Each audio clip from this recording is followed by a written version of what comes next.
0864. Station's your final time cue will be with 15 seconds until airtime. Mark, 15 seconds until airtime.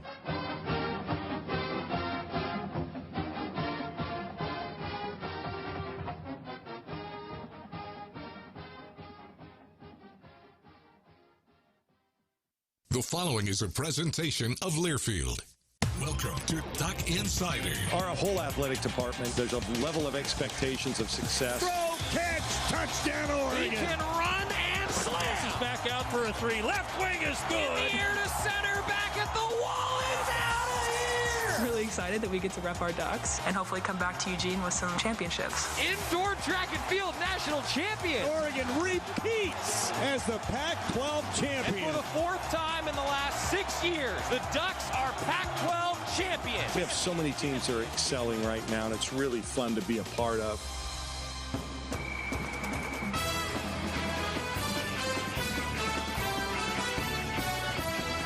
This is Duck Insider on the Oregon Sports Network from Learfield, presented by On Point Community Credit Union. Better banking, local solutions. Live from the Country Financial Studio, here's Joey Mack. Thank you and welcome inside the Casanova Center. I'm excited to tell you that Rob Moseley, editor-in-chief of GoDucks.com, will be with us in just a little while. We're going to preview the start of fall camp. Everything begins for Oregon football on Friday. The Ducks will be back to action. Coach Cristobal will meet with the media again on Friday. And we'll also have some of the greatest hits from his press conference talking with the media yesterday. If you missed yesterday's show, he was here in the studio, and man, it was great to have him back in the Country Financial Studio, along with offensive coordinator Joe Moorhead, defensive coordinator Tim DeRuyter. If you missed it, go back on YouTube, search for Duck Insider. What do we call it? It would have been 8-3-21. Is that the right date? Am I correct?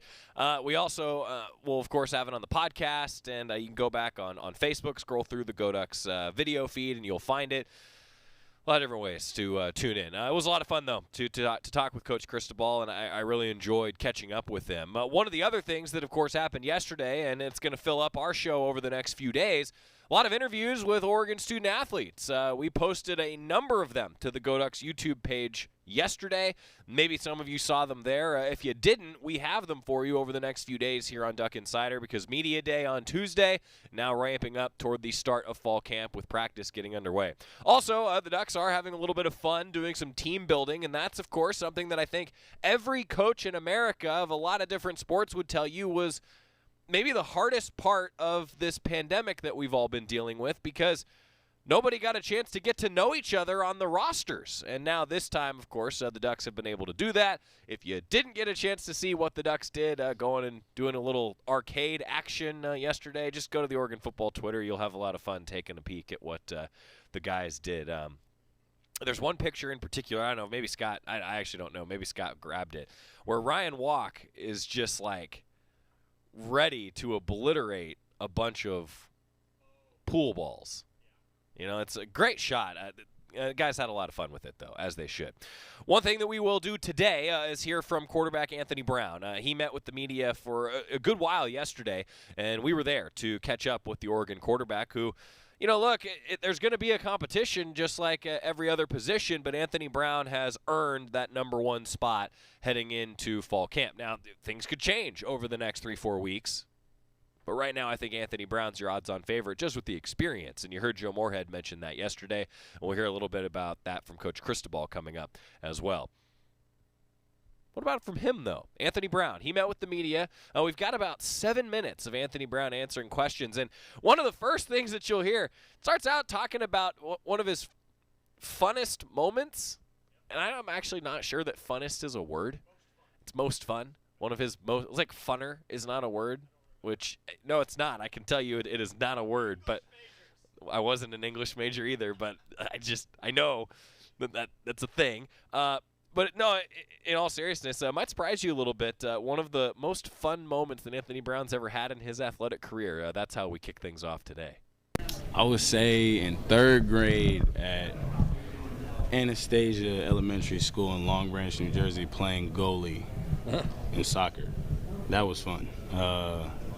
Until it wasn't, and kids were really good. But for the time being, it was extremely fun. How hard was it sitting out last year, most all of the season? It was hard. I mean, any competitor is going to be upset about anything like that. But I would say it was needed for what's about to come, and I wouldn't have changed it for anything right now. So Just one more. Coach Moorhead, how excited are you for this season and what he's bringing to the table? Do you see a lot of change from last year, possibly? Not too much change, just some tweaks. Coach Moorhead is a great coach. He's a great person, extremely good leader, and he keeps us on our toes. So I'm really excited to see what he has in store for us, especially for Friday, starting day one. It's gonna be cool. So I'm just ready for it. How different is this year compared to last year where you didn't have training camp, you didn't have spring football, the off-season training was very limited? How more prepared is this team for the grind of a 13, 14-week season? Well, I would just say you kind of answer your question within your question. Just the fact that we had a full winter workouts, we had a full spring, we had full summer workouts, just to be around each other and not be stopped by cancellations or weeks off because of COVID or people being taken out. That's the biggest thing right now. And we've been around each other. We've been around each other for so long. We've been able to bond with each other, become closer, and I feel like at any school that has been the biggest change from one year to the next. I was just going to say, Verone and Johnny both mentioned the culture aspect of just being around guys this year compared to last. Is that a tangible difference that you can Absolutely. kind of touch? So it's kind of, I wouldn't say just common sense, but like when you're around people that you love, the more you're around them, the more you build that trust, the more you build that love, that energy, and ultimately that culture, especially when it comes to team sports. Very important, and I would say that's the biggest change from last year to this year, as we've been talking about. So I agree with Johnny and Verone. What do you see for yourself as a leader for this team? How do you see your role there?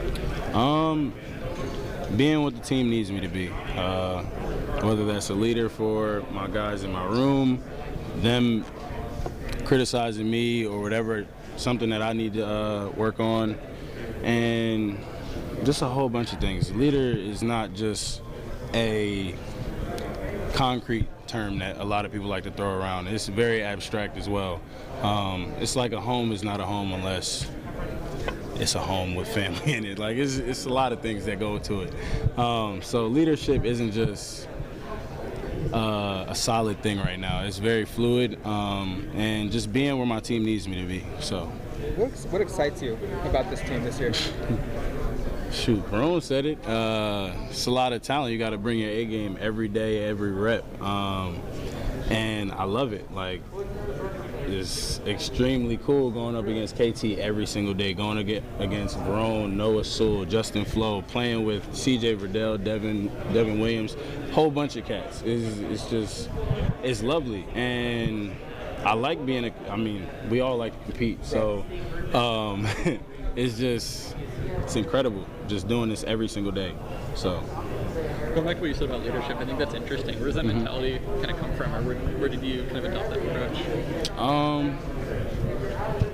I would say I adopted that over being injured in 2017 and 2019, not being able to be there as a leader by example, just being in the spots that I was needed, vocal leadership, any other things. If you need me to, or not just need me, but if you see me working hard, like that changes a lot of the ways some people view things, especially the young guys. So just being a leader where I'm needed is, I would say, my biggest thing about leadership. A lot of people take leadership as just a vocal thing. It's not really. That's why I say it's not just a concrete thing. It's very abstract, and it's very fluid. It changes at all times, and it's very dynamic. So being a leader for this team is going to be very dynamic, and just going to have to see where it goes, because we have tons of leaders. We have Noah's a young guy, but he's a leader in his own as well as Travis and Johnny and Verone and a whole bunch of other guys that have been here for so long. And I've only been here for a year and some change. So just being a leader where I'm needed. So You're yet to play a game as a Duck in front of fans. What have your teammates described that Autzen experience to be like, and how excited are you for that? Man, they describe it like it's no other feeling in the world. And I'm excited to play in this stadium because I grew up watching games. I grew up loving Oregon. So this is an exciting one for me, especially I'm new here. And it's like I've never played in this stadium yet. And boy, it's like, it's like a little kid getting candy. Halloween, it's something like that. That's the type of feeling you would get from this. Yeah, and just in terms of the weapons you're working with, I mean, Duck fans have been able to watch Johnny Johnson III and C.J. Verdell for all these years, but in terms of some of the younger guys on this team, who stood out to you? Whole list of names. You go from Dante Thorin to Troy Franklin. You got Trey Benson. You got Seven McGee. You have Isaiah Brevard. You have a bunch of young guys on offense. And then you flip over to the defensive side where you have Justin Flo, you have Scoop David, you have a bunch of kids, Jalen Davies. They're all very, very talented. And like Verone said on the podium, everybody has a shot to play this year based off talent and how fast they move. They're very mature for their age. And I feel like they really have a shot to play this year, and we're going to need them at some point. So, in Moorhead's offense, how much do you expect to use your legs? I would say just use my legs when they're needed, especially in the run game, pass game. Doesn't matter if I need to use my legs, I'm going to use them. Great stuff talking with Anthony Brown. A veteran presence. I think it's safe to say that he's got that leadership charisma, doesn't he, like you want from a quarterback. We're going to hear a lot more from him, I'm sure, throughout fall camp. And we'll dive into a number of different topics with some different players over the course of the next few days, digesting all of our Media Day activity from yesterday. When we return, Rob Moseley, the editor-in-chief, GoDucks.com, is going to join us, talk a little Olympics, a little bit of football, and we'll preview the start of fall camp. It begins on Friday. Going to hear from Coach Cristobal later on today as well. Stick with us. It's Duck Insider, and we're back after this on the Oregon Sports Network from Learfield. After 2 years of construction, my wife and I finally moved into our dream home. So when a bathtub fixture broke, causing major water damage, I was glad we had the home insurance protection we needed. How do you know your home is protected? Talk to a Country Financial rep like me, Nick Simon. We can help you understand your options and select coverages to meet your needs. Then if something happens to your home, you won't have any surprises. Need the right coverage for your home but not sure where to start? Visit TakeSimpleSteps.com or contact a local Country representative. From the weight room to the classroom, on the field and off it, On Point proudly supports University of Oregon athletics because student athletes do so much more than bring us pride on game day. They bring our entire community together in Eugene and all across Oregon. So whether you're watching the game in the stadium, at home, or at your favorite local business, their success makes all of us stronger. On Point Community Credit Union. Join in. OnPointCU.com. Federally insured by NCUA. Equal housing opportunity.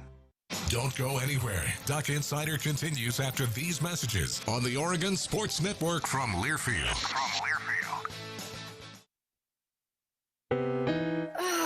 Steven. Who said that? Me, down here. Ugh, what are you, a yellow booger? I'm a banana slug, Steven. What are you doing in my room? I'm your sense of adventure. It's been a long time since we've had an adventure in the forest. Mom took me to the forest last year. I'm a slug, Steven. It took me a long time to get here. You're right. I should get out. Yeah, the forest is not that far away. Hey, Mom! Come to the forest where the more adventurous you lives. Check out discovertheforest.org for cool places nearby. Brought to you by the U.S. Forest Service and the Ad Council.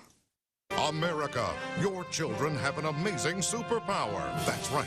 They can help save lives by simply washing their hands. Just 20 seconds of thorough hand washing after they've coughed or sneezed or been outside can help fight against the dastardly spread of germs. Armed with only soap and water and hands, your superhero can protect you, your family, and everyone out there in America land. Amazing! Find out more at coronavirus.gov. A message from the CDC and the Ad Council.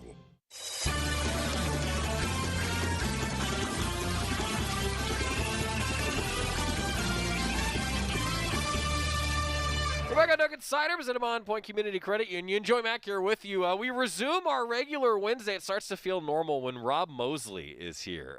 Did you get your Diet Mountain Dew, sir? I did. You're all ready to go. I thought you'd crack that open and just go to town already and pound one already. Just for ate us. lunch, so I'm a little. There's a lot going on in there. Yeah, understand.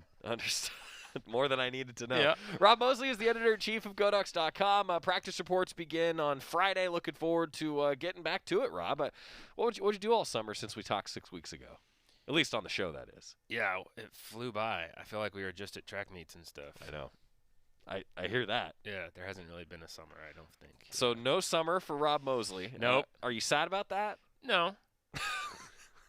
It is what it is. It is what it is. A lot of people have it a lot worse than I do. That's right. Well, I think that's been a good thing to remember over the last 18 months or so, right? Exactly. Yeah, it makes sense. Football Media Day takeaways. Before we talk a little storylines, Rob, I mean, what did you take away? What were you expecting? Let me ask this again. What were you expecting coming into Media Day to hear from the guys, and what jumped out to you talking with everybody at Media Day yesterday? A couple things. I mean, you always expect the team to be fired up. You expect the head coach to be energized. You expect the players to be energized, and that was the case. But, there was all the normal reasons to be fired up for camp starting, and then there was kind of these extra two prongs, one being just how normal it's felt and how relieved they have been throughout this offseason to be preparing for a season like normal. And so how energized guys feel from that compared to a year ago. And then the other, I think there's a real sense, Mario Cristobal's talked about kind of stacking recruiting classes, and I think there's just a real sense that he's starting to feel like this program's at the point where there's enough accumulation of talent to really take it to another level. So, that's always been the long-term goal, and you always want to be careful about saying when exactly it's needs to happen or is going to happen or things like that. But he expressed some confidence that just from a recruiting and a player development standpoint, he thinks they're at the point where this camp's going to be really, really competitive, and this team's going to be really, really competitive because of the work that's been done the last 3-4 years. We've talked before about how you're a big personnel guy. Like you always kind of watch personnel, and that's where I think. You just look at this roster, and then you look at where the Ducks were last year. And this is probably true of a lot of teams around the country, just with some extra guys, guys like Johnny Johnson that come back, big-time leadership roles. I think this is going to be one of the deeper seasons across college football that we've seen, just with that in mind. No doubt. It's interesting looking at the two sides of the ball, how different they are. Like, in some ways, defensively, this feels like kind of a typical preseason camp. You've got to replace a Jordan Scott on the defensive line. You've got to replace Slade in the linebacker core. You got to replace Demo at corner. And this is the type of year you're thinking, okay, guys are gone. Guys got some reps in the spring, but now those position battles to replace those veterans, really take place. Offensively, it's completely different. Yeah. Basically everybody is back on offense with the exception of Tyler Shuck, and Anthony Brown, it looks like he's in position to at least have solidified his role atop the depth chart going into. And he's been around the block a time or two. Right. So and then at every other position, you've got a bunch of returning guys. As you mentioned, Johnny Johnson and a C.J. Verdell, Jalen Redd. Some there's guys George Moore on the offensive line, guys you in a normal year wouldn't be here. C.J. might have decided to go pro, something like that. But they're back, so it's like while it feels like kind of a normal preseason camp on defense, on offense, it's anything but. There's just such this, particularly at receiver and on the offensive line, and even tight end a little bit. I guess what the heck, even quarterback. Yeah. There's these young guys in another camp. You'd feel like, oh, they're going to get a shot. They might challenge for some reps. The good thing for all those guys on the offensive side of the ball is, it's looking like we're going to have a normal preseason, pre-conference schedule, non-conference schedule. And so, I think particularly, Ohio State, you figure is going to be, just roll with your heavy hitters. But, hopefully the way Fresno State and Stony Brook develop, you're going to get the chance late in those games to get some reps for some younger guys.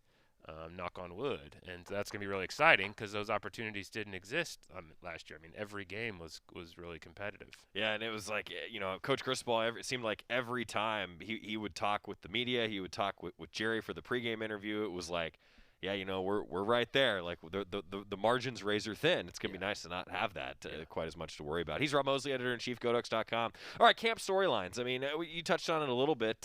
Friday, where do your eyes go? What's the first thing you look for when you go to practice on Friday? Ooh, that's a good question. I mean, I think with Salah back on the offensive line, you look at who's the first 5 on the field. Yeah. I would expect the veterans at receiver to get the first bit of run, but what's the 2s look like at receiver? I mean, is it a Chris Hudson and Josh Delgado, some of those guys who've been around, or is it immediately Franklin and Thornton and some of those younger guys? And then defensively, just who what's the first linebacker group? I mean, is it going to be Justin Flo and Noah Sewell? I mean, I think the fans, since recruiting, the fans have wanted to see those guys playing next to each other and figured they were the future, and it certainly looks to be the case. Is the future now, or is it Drew Mathis or somebody in there? So, based on spring, it looks like kind of formationally things will look pretty similar on defense. So just who's plugged into those spots. And the edge guys, the young edge guys who weren't here in spring that are here now, it'll be really interesting to see kind of what they look like and do they slot into kind of that bigger Mace Funa type role, or kind of the more move type, Adrian Jackson type edge role that Lamar Winston used to play. How do those guys fit? I don't know. There's gonna be a million things. It was really cool talking with Coach DeRuiter, and if you missed it, that was on the show yesterday. Talking with Coach DeRuiter, Oregon defensive coordinator, and he said he's a big fan of job swapping. Like, they talk about job swapping all the time, and that's I think where my eyes are going to go on Friday. Just like, okay, where's everybody pieced together in the defense? I think that I totally agree with you. Back to the O-line, if I could for just a second. I mean, it's almost like just this expectation now under Coach Cristobal, but that the offensive line is just going to be so good and so deep. I mean, I say all that, and then I say, but I think that this year it could really be that way, right? I mean, you had a bunch of guys that had to come in and get experience last year. Well, now those guys have some experience. I think the O-line's going to be a strength. Yeah, I think the question is just how big is that rotation? I mean, you got 6 guys, again, with Salah being back. You got the 6 guys who are the main rotation last year back, and so you'd expect at least that 6 to be the regular rotation again. And then, does Dawson Jaramillo play himself into there? Kingsley Suamataia, is he ready right off the bat? Or Jonathan Dennis or Marcus Harper, Logan Sakopolu, some of those kind of, younger guys. But again, I mean, it's going to be a tough rotation to crack. It's not going to be like on D-line where you got some guys kind of who are of the similar generation, the Christian Williams, Keon Ware-Hudson. I mean, those guys have big-time opportunities, A little different story on the offensive line, just the way things stacked up with the classes and who came back and who didn't. I saw you tweeted about this too, and I asked a couple coaches about it yesterday. Actually, I mean, I'm excited to watch Popo play. Yeah. That guy. I mean, talk about a guy. I know everybody always wants to know the young guys and who's going to play right away. I mean, that's a guy who kind of, for lack of a better phrase, paid his dues, if you will, on the roster. And it sounds like he's poised for a pretty big season. Yeah. I love the enthusiasm of people who follow recruiting. I mean, it's added so much to just sort of the passion of the college football fan base, and it's just one more thing to kind of keep you thinking about the game year round. One thing I hate about it is that it has kind of eliminated the appreciation for the guys who pay their dues and develop over the a red couple, shirt 3 guys. years. Right. Yeah. It's like you're either a 5th-year senior or you're a true freshman, and if you're a 3rd-year sophomore, you're already washed up and, it didn't work out for you and you've got no chance. And, a guy like Popo is a great example. I mean, the enthusiasm that his teammates have expressed for the way he's developed the last couple of years. In 2019, he really had a great year. I mean, the progression he made from the beginning to the end of that year was massive. And then last year, last year was just so weird on so many fronts. It was hard to have any takeaways, and it was such a small sample size. But it looks like now he's it sounds like he's poised, and partly because the opportunity's there. Sure. But poised to take another jump and be a guy. And the number of times his name has come up amongst guys just chatting about, hey, who do you like this summer? If he backs that up, that's going to be a big development for him, for this defense all the way around. Seems like there's always one or two guys every camp, because that's such a normal question for people like you and me to ask, just like, hey, so who sticks out?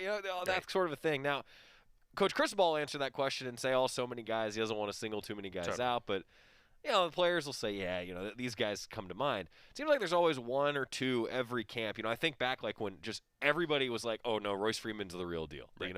Like Royce as a freshman was the real deal. I think it's kind of cool that maybe we're seeing in this way with Popo and guys like that. Maybe we're getting past that. Like, people get excited about the development. And I think, to be honest, to bring this full circle, I think that really speaks to the recruiting depth, doesn't it? I mean, that speaks to the roster development that the Ducks have. The terminology Coach Cristobal used yesterday in talking about why he feels so good about this group coming in is recruiting and player development. Yeah. You need to recruit elite guys, and you also need to develop them. So another guy in that vein is like a Steve Stevens, who was a highly regarded recruit, didn't really get much of an opportunity the last couple of years, but really showed signs in the spring like he could be a guy that helps his team, and just the kind of athlete he is, the the amount of special teams he's going to be able to play too.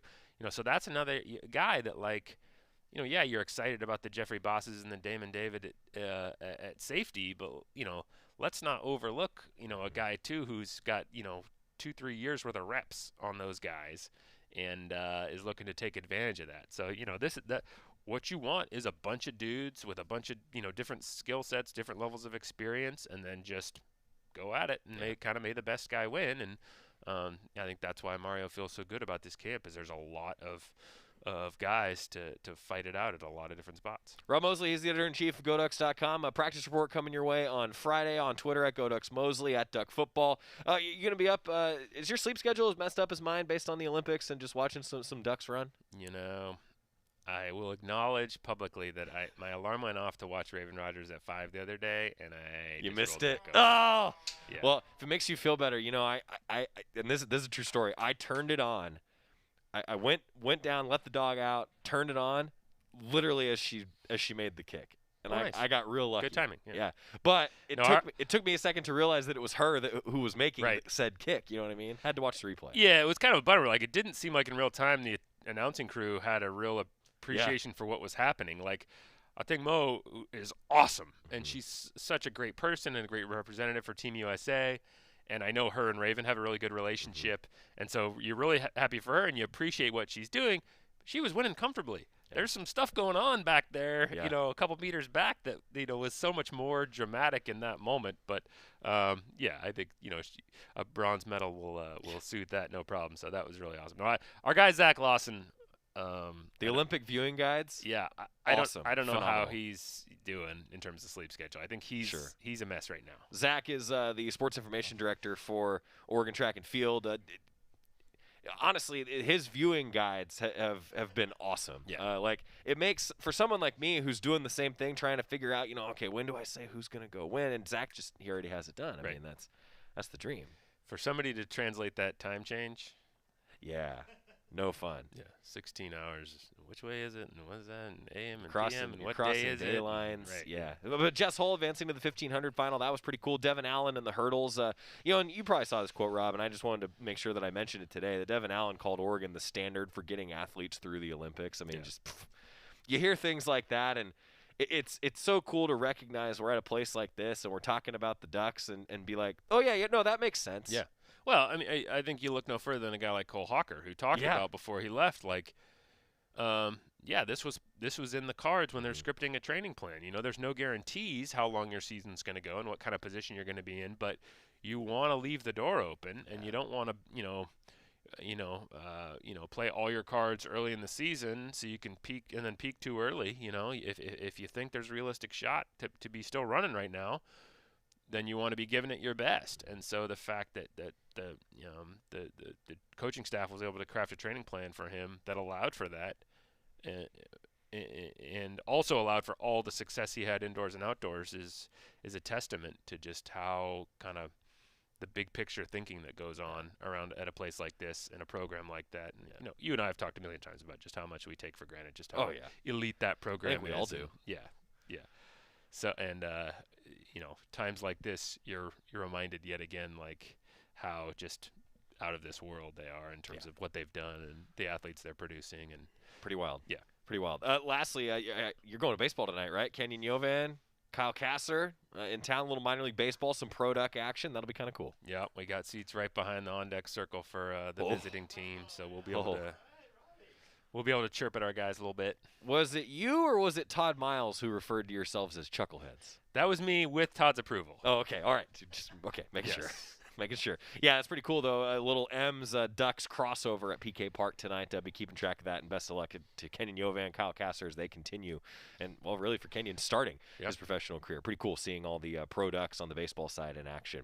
Rob, I could talk to you for hours. We'll do it again next week, and look forward to getting back to practice, huh? Yeah, we'll do it again Friday, right? I guess so, yeah. Practice. Yeah, because practice is Friday. Yeah. So Quack Minute, practice report, and then we'll do it on Saturday, and then you'll be back on the show next Wednesday. Right. So we'll get real sick of each other by the end of camp. Yes. Usually it's about the third week. Like, people like me and Rob look at each other, and we're like, what are we talking about We're ready today? for this to be over. Right. Yeah. Oh, you always come up with something to talk about. There's always something. There's always something. Rob Moseley, editor-in-chief, GoDucks.com, at GoDucksMoseley, at Duck Football, his byline, of course, GoDucks.com, and we got him his Mountain Dew.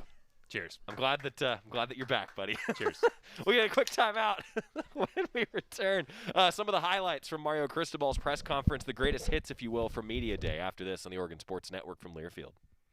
Hi, welcome to the Spicy Drive-In. May I take your order? Can I get the spicy chicken sandwich, please? The spicy chicken is an excellent choice, sir. And to drink? Whatever's fine.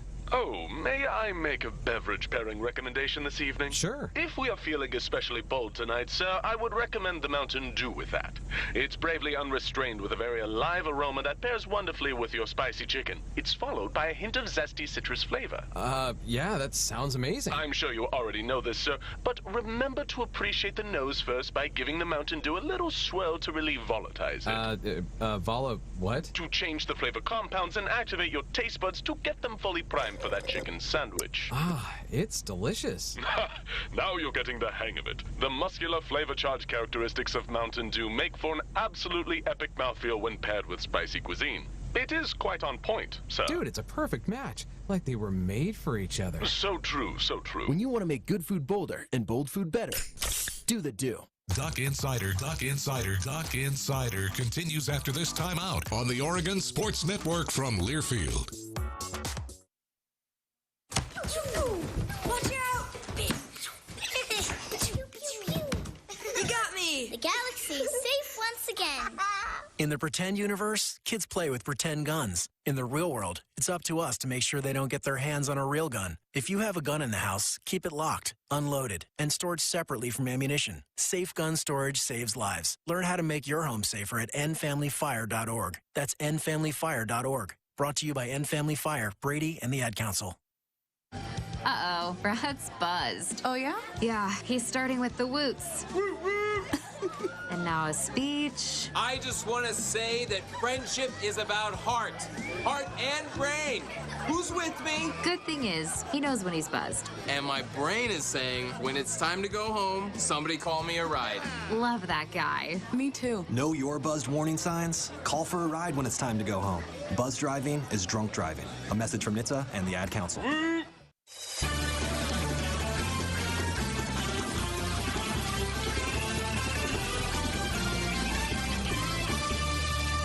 Back inside the Country Financial Studio, it is Duck Insider presented by On Point Community Credit Union. My thanks to Rob Moseley for always taking the time to join us. You know, it was pretty cool. Actually, I saw this right before Rob left. James says, okay, do Hawker or Centro or both make the final? Call it right now, Rob. I asked him on his way out. I just want everybody to know. And Rob said, both. Why not? So, yeah, why not? It's been so much fun, though, to watch all the Olympic Ducks. And if you haven't seen the viewing guide, Zach Lawson has been putting one together on GoDucks.com. You can follow it on Twitter, on the Oregon Track and Field Twitter page, @OregonTF. He's been putting together daily the what to watch for, when to watch the Ducks, where you can tune in, and it just makes it so easy to keep track of everything that's going on. Meanwhile, the big thing going on, of course, is that we are rapidly approaching the start of fall camp. It begins on Friday. We'll hear from Mario Cristobal again on Friday. But yesterday, he met with the media and talked a number of different issues and topics and, well, just pretty much gave us the state of the program. Some of the greatest hits, our edited version of Coach Cristobal's press conference from yesterday. All right, good morning. Good morning, everybody. Good to have everybody here in person. I know that We've all been waiting for this season to get going and get back to normalcy. So it's really awesome to see everybody here and have our players back and doing the things that we usually do in the off season. You know, our team events, our full team workouts, doing things that have over the course of the last 3 or 4 years made us a really good football team, help us grow, galvanize, and get prepared. So we've had a very challenging offseason, a very demanding one that has pushed the players, and that they've responded well to. And what we expect out of this group is the most competitive camp that we have had. We feel like we have a lot of position groups that are going to demand some really intense battles. Competition usually brings out the best in everybody, and we expect that. And we expect that from our players, and we expect our leaders to take that next step as well. So excited for our fans, first and foremost. It's been a while for them. You know, at least we had the opportunity to play, albeit a little bit different, but they haven't had the chance to be around us and us be around them. So for them to be able to come on out and see us, not only during fall practice, fall camp practice, but this season is going to be an unbelievable moment for all of us. And we want to make sure that we represent and put on the right type of performance for them. So that being said, thank you for being here this morning. Open to questions. Mario, you mentioned normalcy. I want to know what you were expecting. How normal do you expect this season to be? Are you expecting it to be 100% back to normal? Because still have COVID, we still have the issues that we're dealing with, and you know, still a lot uncertain. So how much normalcy are you expecting? Well, we're operating under the the guidance of what we perceive now as being as normal as we've had in a long, long time. Can I predict the future? I can't do that. I don't know. You know, whatever adjustments come with that, we'll make. But as of right now, we are operating at a level where it feels that way. It feels like we're back to what it's been for a long time. So we'll take it day by day and go from there. You had a quarterback battle last year, but obviously it was abbreviated with COVID and everything. How do you see that shaping up this year with Anthony having the experience and obviously the 3 guys with all the talent coming up? How do you want to see that unfold over the next 3 weeks? Sure. Well, I think like you mentioned, the benefit of this year's battle is that there is an off season and a full summer. There's a lot to that. The fact that all those guys have had a full spring, all the meetings that go with it, in-person walkthroughs and whatnot, with Coach Moorhead and the rest of the offensive staff, really bodes well for us. Certainly we feel like we're now at a level where we can operate the offense like we've wanted to since the day Coach Moorhead got here. Anthony Brown has experience, and he has done a really good job. You know, last year he missed, well, he wasn't part of the team during spring ball. When he got here in the summer, things hit pretty hard with COVID, and come fall camp it was a very, I would say, moderated version of what we would usually do. So he does have a lead right now in that particular competition. He deserves the reps with the ones as we start camp. And the team, you know, as we mentioned before, they deserve this competition at every position. And all 3 of those other guys, the young guys, you know, Robbie and Ty and Jay, they've done a great job. And their performances merits an opportunity, and they'll get it. They're going to get it, and we feel confident that that room is talented enough to play at a championship level. Mario, anybody that you know for sure will be out day 1, and then anyone that was out in the spring you expect to be back day 1? It's a good question. Anybody that I know would be out day 1 as in full contact, be hard to tell. I could give you a better idea of that as we get closer to Friday. I know Sean is coming along really well. Sean Dollars. Jalen Smith is coming around very well. He should be close to being a full go. Linemen seem good. I know everyone always asks about Cam McCormick. He's done great. You know, we see him progressing really well, and I'm just really proud of the guy. I know we've talked about it a couple of years and it hasn't worked out, but there's a lot of momentum there and a lot of positive ground being made towards returning to play. I'm trying to think about anybody else. If there's anything else, I don't think it's major. It's minor, maybe some from a soft tissue standpoint, but feel pretty healthy going into camp. Trey Benson, would be the other one that has rehabbed. He's going to be very close to being full speed when we start up. He's looked great, weighing 215 pounds, just really rocked up, has had a great offseason. We expect him to be full. This team this year is a lot of the same guys from last year, a lot of the same staff from last year. How would you like to see the team grow this year versus last year? Sure, in every way whatsoever. I mean, I think a lot of times, or a lot this summer, what I've heard from a lot of people, I didn't really realize that, and I guess they should, is like 70% of our team is in their third year or first or second year. But I think when you have a regimen, an off season like we have, a culture like we have, year one is accelerated. So year two, year three players, I count those guys as being advanced, being ahead of their time. So what we'd like to see, well, it's kind of interesting. A lot of our staff members didn't even get a chance. Remember, Brian McClendon got here, Coach Moorhead had gotten here late. A lot of these guys, we hadn't even met their families when COVID hit. So the fact that we have spent that kind of time together, both in the meeting rooms and then around each other, you just see we were cohesive as it was. We're still learning each other. I think you see a staff that really understands exactly what we're trying to do, how we're trying to do it, why we're doing it that way. Players in a system that, there were some really good accomplishments last year, but we left some stuff on the table that we'd like to have back, that we know we could do better at. And then you're always going to see that from this program. There's never going to be any feeling of being content unless it's absolutely perfect. So I see growth. I saw some painful steps that last year we had to go through. You couldn't skip, and we went through them. And camp is going to bring some of those steps as well. It comes with competition. So all in all, just improvement, growth in every single aspect of our game and culture. A couple times now you've talked about how this is going to be the most competitive camp to date for you. Why? What have you seen that's going to lead to being so competitive? I just think talent acquisition and player development has taken its course. I think it's the natural progression of a program that's continually on the rise, that's on a steady trajectory going that way. And so now that we're relatively healthy, mostly healthy, and these guys get an opportunity to go out there and compete and show what they have, and you just see it at every position on the field. We have, we have guys that have the ability to compete, and now they got to show it. We're going to challenge them, and we've made it very clear to everyone that this camp is going to be the most challenging one that they have had. It seems like every year is a little bit more and more, but it's going to come from within. It's not going to be something that just magically happens. We're going to construct moments and orchestrate moments of adversity, tough situations. There's only so much you can put on that chalkboard in the classroom. They've got to feel it. They've got to go through it. And they've got to be challenged and pushed. They've got to be taken to that point where you're on the brink, but the brink has to be on the brink of a breakthrough, not a breakdown. We need that, right? That's part of growth. We need to struggle. We need to feel that. And so if you look around, you may have some positions that are a little bit more upper class or senior laden, but right behind them you have some really talented young guys. They're going to get opportunities to push. We think it's going to make everybody better.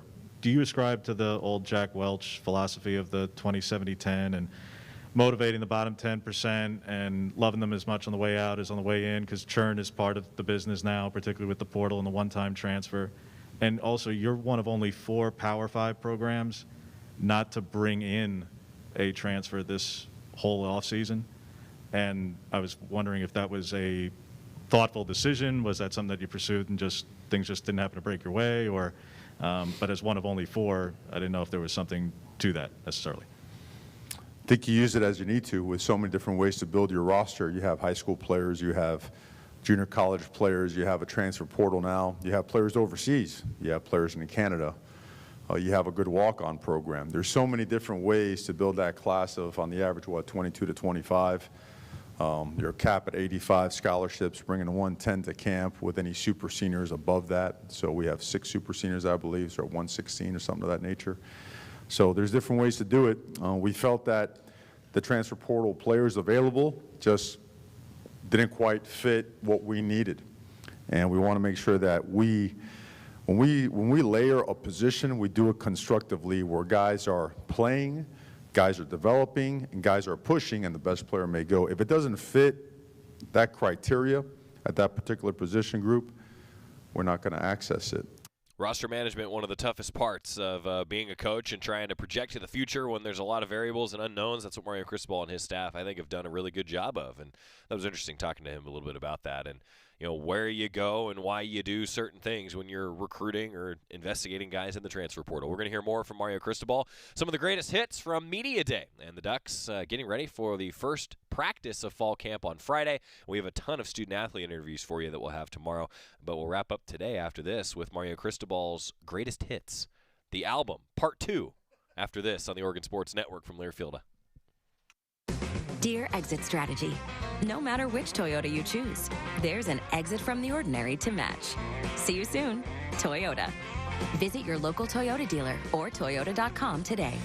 Toyota, let's go places. From the weight room to the classroom, on the field and off it, On Point proudly supports University of Oregon athletics because student athletes do so much more than bring us pride on game day. They bring our entire community together in Eugene and all across Oregon. So whether you're watching the game in the stadium, at home, or at your favorite local business, their success makes all of us stronger. On Point Community Credit Union. Join in. OnPointCU.com. Federally insured by NCUA. Equal housing opportunity. Dear Exit Strategy, no matter which Toyota you choose, there's an exit from the ordinary to match. See you soon, Toyota. Visit your local Toyota dealer or toyota.com today. Toyota, let's go places. Duck Insider, your home for the latest news on Oregon athletics on the Oregon Sports Network from Learfield. Okay, forest animals, kids are coming to the forest, and it's up to us to make their visit a good one. Sparrow, have you practiced the most popular bird songs for the year? Of course. Catchy. I like it. River, how's the temperature? It's a refreshing 52 degrees, man. I love it. Turtle. He's not here yet, man. He's late every morning. Okay. Squirrel. The forest has been preparing just for you. To learn more about cool things to do in the forest, visit discovertheforest.org. Brought to you by the U.S. Forest Service and the Ad Council. Tom has been a teacher for over 40 years. One day, I think one of the students had asked the question and he didn't remember the answer. And I also noticed that he was letting his class out earlier than they were supposed to let out. I was really starting to worry. Levi and I talked about how it would change our lives, but he was there beside me. When something feels different, it could be Alzheimer's. Now is the time to talk. Visit alz.org/ourstories to learn more. A message from the Alzheimer's Association and the Ad Council.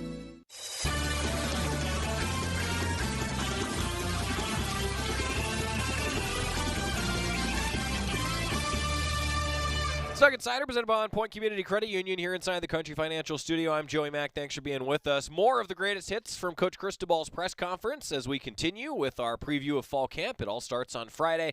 Some of the best question and answers from Mario Cristobal's meeting with the media at Media Day yesterday. I heard an interview where you said your coaches and you had some healthy, heated discussions, table pounding type discussions, arguments, if you will. So could you kind of let us know the nature of, is like formations, what you do in short yardage? Are we going to have a quarterback behind center? Well, that could be anything. That's probably on a daily basis, man. I mean, that could have been, who should have won between Hulk Hogan and Macho Man Randy Savage. I mean, that goes from one thing to another. We got some very passionate coaches, and when we go in there, we want to make sure it's a think tank and not group think. And there's respect, and you have respectful discussions. Sometimes they get heated, sometimes they don't. Some of that may have been taken out of context or whatnot. But what we do is when there's strong belief in something that helps the team get better, we bring it to the table, we discuss it. Some guys fight really hard for it. They feel it's going to be better, and, at the end of whatever decision we come to as a staff, that's what we're going to go with. But it's important to bring that to the table. It's important that as it relates to a player, personnel move, situational football, a particular play, formation, a way to defend it, philosophy in a particular situation, travel, use of camp days and time, when to go in pads, when to bring in the short yards goal line aspect, when to add 5-on-4 pass rush, when to go 7-on-7 run. All those things are always brought to the table to find out, hey, what is best for our players? What maximizes our ability to improve as a football team? So that would be the best way to describe how we get together, how we have our discussions. Sometimes normal, sometimes heated, but all in all, very healthy and very necessary. Obviously, Kayvon has high expectations for himself year in and year out, and you can't look at a list of best players in the country without seeing his name. Where do you see his next stage in evolution of his game going this season? Well, the best part about him is that he's focused on the present. He's not concerned about the accolades. His main focus right now is making his teammates better, the program better. And with that type of focus, with his work ethic, because I think everyone talks about his ability, I don't think his work ethic is mentioned enough. when you combine all that together, you have a powerful camp. You have the ability to impact others and affect others as a leader. And I think that's going to be his biggest impact. The personal stuff, the actual individual accomplishments are coming. I think they're coming in all different forms. They're coming in the forms of tackles for losses, big plays. They're coming in the forms that never meet the stat line, taking on a double team and controlling the C gap or the D gap in a Y wing wide zone play. I mean, it's going to come in a lot of different ways, and it's because he has taken a lot of time perfecting and honing up his craft, to make sure that he's doing his job to the best of his ability and he's able to affect the guys around him. So I think all those things are important, but the fact that he's impacting others by leading by example is going to be, for us as a football team, his most impactful, most significant push. Talk a bit about Coach Moorhead and what he's meant to the program since coming in the past year. Super sharp guy, tremendous human being, really, really high football IQ, has got a great offense. And I almost feel like, just like as fans we got cheated, as players we got cut short of our time, he was cut short of what he was bringing to the table as an offense. And he's as excited as you can imagine with the tools he has to work with, the time he's had to put his entire package together, and the fact that he's a great human being, great recruiter, great staff guy, really does a great job leading, get along with others, great colleague. Not enough good things. I can't say enough good things about Coach Moorhead. He's got head coach experience, brings a lot to the table in that manner as well, has had a strong impact on the team thus far. Players really gravitate to him. He's been a tremendous addition to this program. Last year is largely a six-man rotation on that offensive line. You've got your starters back. You've got a lot of young talent developing and some freshmen you brought in that are very, very good. In an ideal world, how big would that rotation be this coming season? How many guys are going to be rotating? How would that look? You know, AJ, as many as are ready to play are going to play. I think there's a couple benefits to that. You've had 6 guys that had or saw significant action last year, and then you've got some young guys that are pushing and pushing hard and that look capable enough to earning time this year and pushing guys at certain positions. And there's a lot of, to go through all of them right now would take up a lot of time. You know the roster really, really well. And then you got some older guys too, like Dawson Jaramillo, been here for a while. Recovered from an injury the previous year. He looks great. He's ready to roll as well. So I don't think you put a cap on it. It'd be unfair. If you put a cap on it, you're going into a fall camp saying, we're limited in the amount of guys that can help us win football games. We're not going to do that. Practice is structured with 116 guys coming to camp where we can two-spot a lot of our drills. So whatever amount of reps the first team guy gets, so will the third and fourth team guy. That's a lot of film to evaluate, but it gives us an opportunity to truly assess where guys are, whether now they deserve reps with the next group and move them up a little bit to see if they can hang with that level of competition and then continue elevating them or, bringing them down a little bit depending on what they show. Mario, after Patrick Herbert was kind of waiting his turn behind some older guys and then dealing with injury last year, where do you see him in his development and what kind of impact could he have in Joe's offense? We think he's going to have a great season. He is strong, he's big, athletic. All the traits that we saw in high school, they're now developed with an extra 25 pounds of muscle on his body. Seems like he approached the offseason with a chip on his shoulder because getting injured last year was very difficult for him. It was kind of a freak accident, and not an accident, but just part of football. And he's been chomping at the bit. And Patrick, he's very reserved and quiet, but when it comes to competing, he brings it. Good stuff there. How about 25 pounds of extra muscle on Patrick Herbert's body? I think people around here just get excited when you hear the name Herbert. Isn't that true? Patrick Herbert, one of many tight ends, I think, that will be making an impact for Oregon football this year. When we come back, your Cafe Yum 2-minute drill. What else is going on around Oregon athletics? And we approach fall camp. It starts on Friday. We're back after this on the Oregon Sports Network from Learfield. As my family continued to grow, I realized I'd have to replace my beloved Jeep with something that has, well, more seats. I'm Jason Hines, Country Financial Rep and father of 7. Whether you're upgrading from your sporty ride with no room for a car seat or finally replacing your well-loved beater that still has a cassette player, you'll want the right protection for your new car. Work with a Country Financial Rep like me and get the protection you need at a price you can afford. Learn more at takesimplesteps.com or contact a local country representative. From the weight room to the classroom, on the field and off it, On Point proudly supports University of Oregon athletics because student athletes do so much more than bring us pride on game day. They bring our entire community together in Eugene and all across Oregon.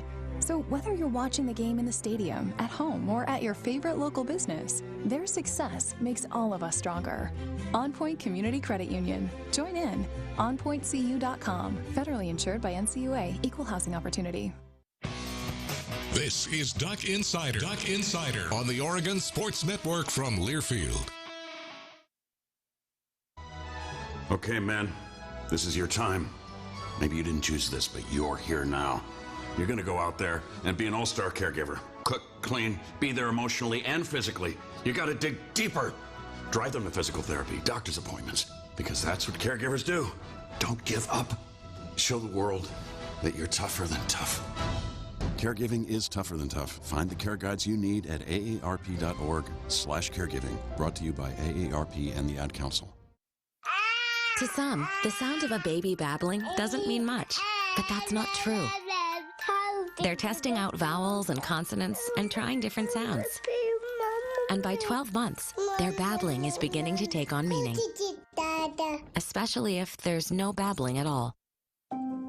Little to no babbling by 12 months or later is just one of the possible signs of autism in children. Learn more at autismspeaks.org. Brought to you by Autism Speaks and the Ad Council.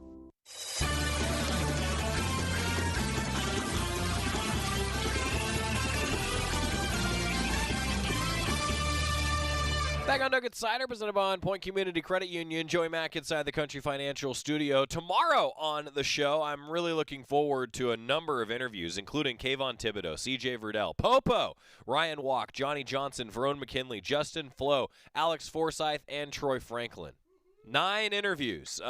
We probably will not get to every single one of those on tomorrow's show, but those are all from Sean McPherson and Jerry Allen, who were roaming around at Media Day yesterday talking with a bunch of different student athletes. We'll have those interviews for you on Duck Insider tomorrow. Your Cafe Yum 2-minute drill. Always glad when we get to do a Cafe Yum 2-minute drill. First and foremost, Jessica Hull advancing to the 1500 final. Devin Allen advancing to the 110-meter hurdle final. Devin Allen, of course, saying that Oregon is just the standard for getting athletes to the Olympics. Love to hear it. Absolutely love to hear it. Next Friday is the official kickoff of the Oregon athletic season as Oregon soccer will face Corbin. It's going to be at Pape Field. I'm really looking forward to having fans back at Pape Field once again. And Ducks roster, I think, is starting to come together. A 7 o'clock start on Friday the 13th. That's right. It's a Friday the 13th. How about that? We're going to talk with Matt Ulmer, also head coach Oregon Volleyball, next week as we get ready to kick off that season as well. 2-minute drill always brought to you by our friends at Cafe Yum. Special diet requests, custom orders, always welcome. Menus, nutrition info, cafeyum.com. Good way to wrap up today's show. See you for a bunch of interviews tomorrow. It's 4 a.m., Monday, and you're literally sucking baby snot through a tube because she's congested. Man, that's love. And if you love her that much, love her enough to make sure she's buckled in the right car seat.